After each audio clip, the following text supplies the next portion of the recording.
kabar semuanya? Sudah lama kita tidak bertemu ya. Nah, untuk kali ini kondisi suaraku itu masih kurang fit karena kemarin sempet ya radang. Jadi mau bawa yang pendek-pendek aja. Ya. Jadi aku kali ini mau bawain dongeng. Mungkin beberapa di antara kalian, terutama yang menyukai Jepang, pasti tahu tentang dongeng ini, yaitu dongengnya Momotaro atau Anak Persik. Jadi di sini aku akan bawakan dongeng ini dengan versiku sendiri ya.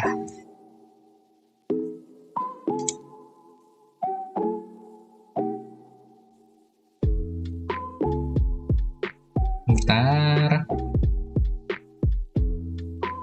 Nah, ya sudah terlihat kan? Oke, bagus. Baik, aku akan langsung mulai aja ya. Dongeng Momotaro. Silakan menyaksikan atau mendengarkan, boleh juga. Pada suatu tempat di pegunungan, hiduplah seorang kakek dan nenek. Setiap harinya, sang kakek pergi ke gunung untuk mencari ranting kayu. Sedangkan sang nenek pergi ke sungai untuk mencuci pakaian, mencuci baju, nyuci piring, ya apapun yang bisa dicuci lah. Kakek, hati-hati ya. Bawa kayu bakar yang banyak. Iya, Nek. Doakan kakek ya. Semoga kakek bisa pulang bawa kayu bakar yang banyak. Serahkan saja tugas mencari kayu bakar kepada kakek. Lalu, pada suatu hari ketika sang nenek sedang berada di sungai, tiba-tiba saja ia melihat buah persik yang berukuran sangat besar hanyut terbawa arus sungai. Tanpa berpikir panjang, sang nenek langsung saja mengambil buah persik yang hanyut tersebut tanpa memperdulikan siapa pemiliknya. Astaga demi dewa, apa itu? Itu buah persik? Ya ampun, buah persik kok bisa sebesar ini? Wah, ini benar-benar suatu keajaiban. Aku harus membawa ini pulang. Mendapati buah persik yang sangat besar tersebut, hati sang nenek sangat gembira karena berpikir bahwa malam ini dirinya bisa makan buah yang enak dalam jumlah yang banyak bersama sang kakek. Ketika malam tiba dan kakek pulang ke rumah, sang nenek langsung memamerkan buah persik besar yang diperolehnya tadi siang kepada sang kakek. Kek, lihat ini kek. Tadi nenek menemukan ini di sungai. Oh, itu apa? Astaga, itu buah persik. Kok bisa buah persik sebesar itu? Nenek juga tidak tahu, kek. Tapi yang jelas, ini cukup untuk makan kita hari ini dan besok. Wow, ya bagus. Akhirnya kita bisa makan tercukupi ya. Sang nenek kemudian mengajak sang kakek untuk menikmati buah persik tersebut bersama-sama. Namun, ketika sang nenek tengah memotong buah persik tersebut, tiba-tiba saja terdengar suara bayi menangis.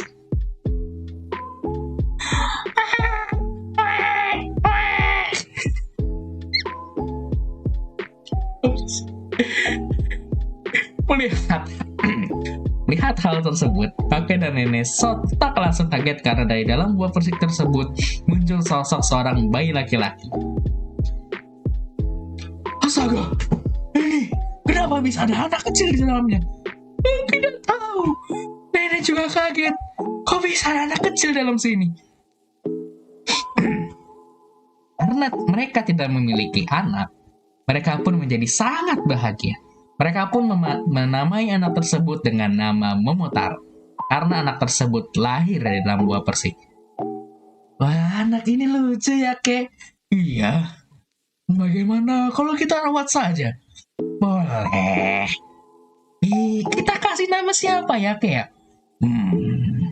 Karena dia lahir dari buah persik atau buah momo. Bagaimana kalau kita namai dia Momotaro? Atau anak persik? Momotaro ya, nama yang unik. Baiklah, nenek setuju. Singkat cerita, Momotaro kini tumbuh menjadi sosok anak yang sehat dan kuat. Wasai, wasai, wasai. Wah, Momotaro itu rajin sekali ya nih. Iya, mirip seperti kakek dulu. Oh, nenek ini bisa saja. Kakek juga sekarang masih kuat dan rajin. Suatu hari, ketika Momotaro sedang berjalan-jalan bersama sang kakek, Momotaro dan sang kakek didatangi oleh seseorang yang kemudian menceritakan supaya mereka berhati-hati karena beberapa waktu yang lalu beberapa monster ataupun beberapa oni atau dalam bahasa Indonesia itu adalah beberapa iblis itu datang menyerang desa mereka. Kalian semua harus hati-hati. Beberapa yang lalu ada oni yang datang menyerang ke desa ini. Mereka memporak-porandakan desa ini. Mereka menjarah semua harta benda yang kita miliki. Oni ya, mereka memang berbahaya sih. Momotaro, ya kek, kau harus hati-hati ya. Tenang saja kek, aku adalah anak laki-laki yang kuat.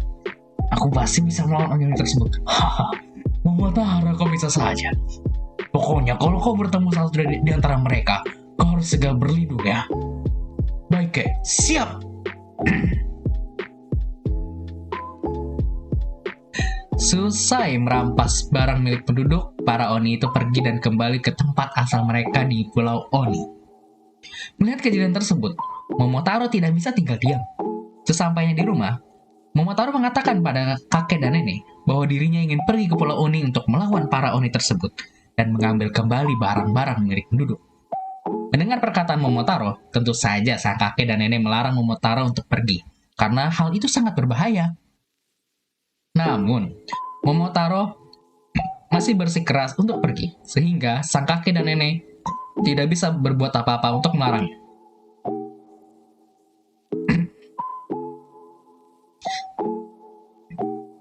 Kemudian, keesokan harinya Momotaro bersiap untuk pergi ke Pulau Oni. Karena Momotaro akan melakukan perjalanan jauh, pagi-pagi benar sang nenek membuat banyak sekali kue kibidango sebagai bekal makanan untuk Momotaro di perjalanan nanti. Sedangkan sang kakek membuatkan sebuah papan nama besar untuk Momotaro yang bertuliskan Nipponichi, yang artinya Jepang 1. Ternyata kata-kata ini bermakna kalau Momotaro adalah si nomor 1. Karena mungkin pada saat itu Nippon itu masih berbentuk sebuah desa. Jadi kita anggap aja ya, kalau Nippon itu atau Jepang itu masih sekadar desa saja ya. Jadi itu nomor 1 di Nippon atau nomor 1 di desa tersebut. Oke? Momotaro berpamitan dan kemudian memulai perjalanan menuju Pulau Oni. Tak lama berjalan, tiba-tiba saja datang seekor anjing menyapa Momotaro dan menanyakan isi dari kantong makanan yang dibawa oleh Momotaro. Mendengar hal tersebut, kemudian Momotaro mengatakan bahwa di dalamnya terdapat kue kibidango yang rasanya sangat enak. Sang anjing kemudian meminta kue kibidango tersebut dari Momotaro dan Momotaro memberikannya secara cuma-cuma. Sang anjing menikmati dengan lahap kue kibidango pemberian Momotaro. Usai menikmati kue, Momotaro mengatakan kepada si anjing bahwa dirinya hendak pergi ke Pulau Oni. Mendengar hal tersebut, kemudian si anjing berkata, "Baiklah, Momotaro. Aku akan ikut denganmu ke Pulau Oni, membantumu melawan para Oni itu." Kau serius anjing? Kamu mau ikut denganku? Iya, tentu saja. Kau tidak usah repot-repot, aku bisa ke sana sendiri. Tidak apa. Aku suka dengan perjalananmu. Selain itu, aku juga suka rasa kue kibidangomu. Baiklah, kalau kau bersikeras. Baik, sekarang kita pergi ke Pulau Oni.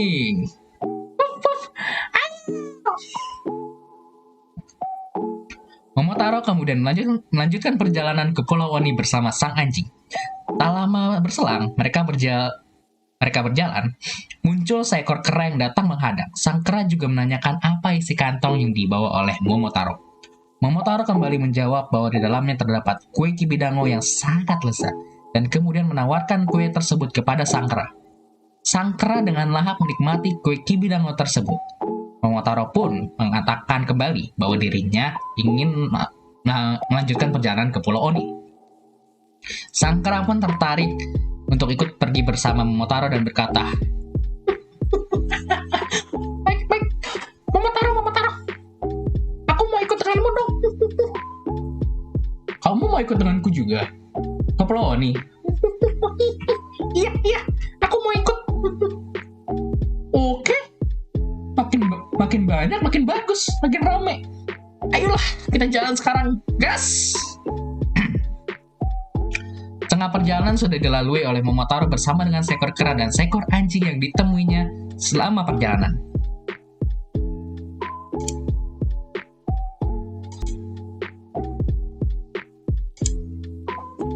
Karena merasa sedikit lelah, kemudian mereka beristirahat di tepi jalan sambil menikmati kue kibidango yang dibawa oleh Momotaro bersama-sama. Ketika sedang beristirahat, tiba-tiba saja datang seekor burung kiji. Burung itu tertarik dengan kue kibidango yang dibawa oleh Momotaro. Kemudian Momotaro memberikan kue tersebut kepada burung tersebut. Lalu Momotaro mengatakan juga kalau dia ingin pergi ke Pulau Oni. Lalu kemudian burung itu berkata, saya ingin pergi bersamamu, Momotaro. Wah, ingin ikut denganku juga, burung. Rombonganku jadi banyak ya. Tapi baguslah. Kalau kalian ingin ikut, kalian bisa membantuku untuk melawan para Oni nanti. Sekaligus membantuku juga untuk membawa kembali barang-barang yang dirampas dari desa. Akhirnya Momotaro melanjutkan perjalanannya bersama dengan anjing, sang kera, dan juga burung kiji. Setelah melanjutkan perjalanan, akhirnya Momotaro dan rombongannya sampailah di pantai. Untuk bisa mencapai Pulau Oni, Momotaro harus menyeberangi lautan yang sangat luas. Sesampainya di tepi laut, Momotaro bersama ketiga hewan tersebut menaiki perahu untuk bisa mencapai Pulau Oni. Burung kiji yang bisa terbang bergegas pergi terbang terlebih dahulu ke Pulau Oni, disusul kemudian oleh Momotaro bersama anjing dan kera yang menaiki perahu mengikuti dari belakang. Di tengah perjalanan, sang anjing menanyakan kepada Momotaro, apakah Pulau Oni jaraknya masih jauh?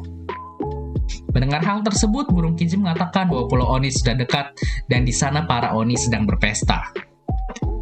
Tak lama berselang, akhirnya kapal yang dinaiki Momotaro sampai di tepian Pulau Oni. Bersama dengan anjing, kera, dan burung kiji, mereka kemudian memasuki Pulau Oni, tempat di mana para Oni berada. Para Oni yang sedang berpesta pora tampak tengah kelelahan berpesta dan tidak sadarkan diri. Ada yang menyanyi dengan suara keras, ada yang tertidur, dan ada pula yang tertawa lepas tanpa sebab. Melihat hal itu, Momotaro berpikir ini adalah saat yang tepat untuk melawan para Oni. Momotaro kemudian berteriak dengan lantang di depan para Oni yang sedang mabuk tersebut, sambil membawa papan bertuliskan Ippongichi. Dan dibawanya terus sepanjang perjalanan. Kemudian Momotaro berteriak, saya adalah orang yang paling kuat di desa. Lihat tulisan ini. Tertulis bahwa saya adalah nomor 1.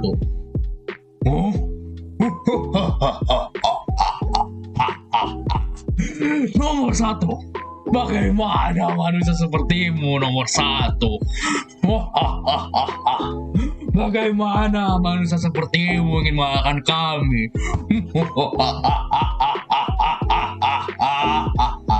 Jangan bercanda, anak muda.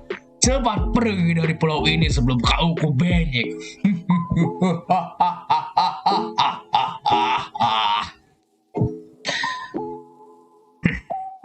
Para Oni menjadi sangat kaget melihat kedatangan Momotaro. Singkat cerita, mereka akhirnya terlibat dalam pertarungan. Si anjing berusaha melawan Oni dengan menggigit para Oni dengan giginya yang tajam. Si monyet melawan para Oni dengan cakaran tangannya, sedangkan burung kiji melawan para Oni dengan mematuk mereka dengan paruhnya yang kuat. Dalam sekejap, Momotaro bisa mengalahkan para Oni dibantu dengan 3 hewan yang datang bersamanya. Para Oni kemudian menangis dan meminta ampun kepada Momotaro. Momotaro kemudian mengancam para Oni dan menasihati mereka agar jangan lagi berbuat hal buruk kepada penduduk desa. Kalau mereka berbuat hal buruk, mereka akan kembali berhadapan dengan Momotaro. Momotaro, ampun, Momotaro, ampun. Momotaro. Baguslah kalau kalian sudah jerah. Sekarang, jangan pernah kembali ke desa. Jangan pernah mengganggu kami lagi. Dan kembalikan barang-barang yang kalian rampas. Baik, Momotaro. Aku akan mematuhi semua itu. Ampun.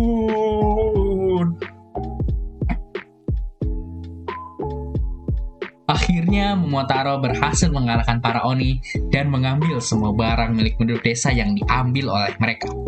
Momotaro pun kembali ke desa dengan disambut oleh sambutan riuh-piuh oleh penduduk sekitar.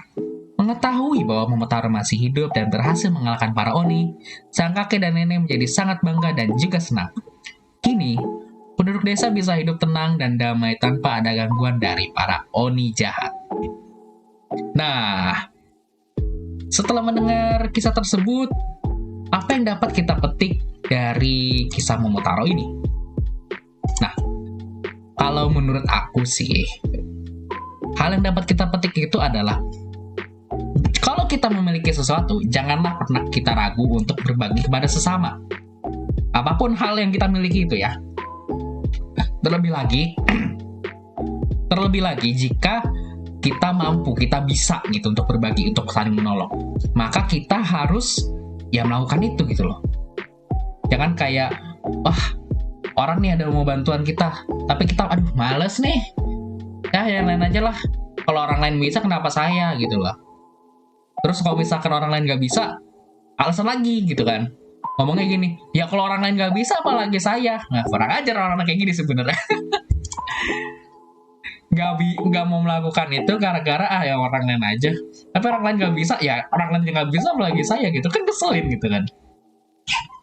Jadi jangan jadi orang seperti itu. Kita harus saling menolong, saling berbagi ya. Dan juga kita tuh jangan namanya itu apa sih? Sebenarnya berharap timbal balik dari orang yang kita tolong gitu loh. Momotaro ini menolong memberikan Kibidango kepada sang anjing, sang kera dan burung Kiji itu tanpa mengharapkan mereka ikut. Tapi akhirnya mereka menawarkan diri untuk ikut bersama Momotaro ke Pulau Oni, membasmi para Oni ya kan. Nah, coba saja, misalkan saja kita pikir nih, Momotaro itu bilangnya tuh gini, oke aku akan kasih kamu Kibidango, tapi kamu akan ikut aku ya ke Pulau Oni membasmi para Oni. Apa? Ikut kamu? Ngapain? Nggak jadi, minta kue satu kok diminta jadi pesuruh ya kan? Begitu jadinya. Misalkan.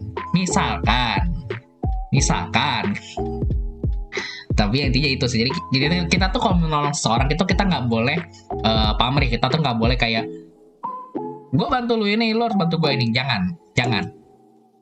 Kita tuh harus menolong itu dengan ikhlas dulu, ya. Karena ya siapa tahu bisa jadi kayak sang anjing, sang kera dan sang burung ya, yang mereka memberikan timbal balik kepada Momotaro tanpa diminta gitu loh. Dan juga nih, ini sedikit pesan aku aja. Kalau kita sudah menabur kebaikan, jangan pernah sekali-kali kita bahas kebaikan itu. Jika kita sudah menolong seorang, jangan pernah sekali kita bahas kebaikan itu yang orang kita tolong itu. Karena takutnya itu malah muncul rasa bangga, rasa sombong di dalam hati kita. Kalau kita tolong sekali ya udah gitu aja. Gak usah kita terus ulang-ulang. Kemarin gue nolongin dia kayak gini. Kemarin gue nolongin si itu ini. Gue kemarin nolongin si B gini. Belum tentu juga orang yang kita omongin nih, yang kita tolong itu suka diomongin kayak gitu. Takutnya kalau kita omongin terus, orang yang kita tolongin itu, aduh maaf, suaraku ini masih radang. Takutnya kalau kita omongin terus, orang yang kita tolongin itu tuh malah jadi kayak, kok dia masih bahas itu sih? Kan gue cuma minta tolongin sekali 2 kali doang. Kok dia masih bahas terus-terusan sih? Udahlah, gak mau tolong dia lagi lah gitu. Akhirnya yang awalnya mungkin kita berbuat jadi ikhlas, berubah jadi sombong, jadi bangga. Itu tidak baik ya. Baik, sepertinya itu saja. Aduh maaf. Sepertinya itu saja dongeng kali ini ya. ini cepet aja karena aku sendiri juga emang masih kurang fit juga, suara aku masih kurang fit, gara-gara masih radang. Lot happens in this week, banyak yang terjadi dalam minggu-minggu ini. Bisa itu mulai dari kuliah juga hektik banget, terus juga organisasi di luar kampus juga hektik parah, tugasnya juga waduh bener-bener dah. Ya namanya juga ada deket-deket UAS ya, jadi pasti banyak tugas gitulah. Tapi akhirnya ya untungnya nih, ini ciri khas orang Indonesia, untungnya aku cuma radang doang, nggak sampai ngedrop banget gitu, jadi ya it's okay lah, gak apa-apa lah. Baik, itu saja untuk pertemuan kita kali ini. Kurang lebihnya mohon maaf. Sampai jumpa lagi.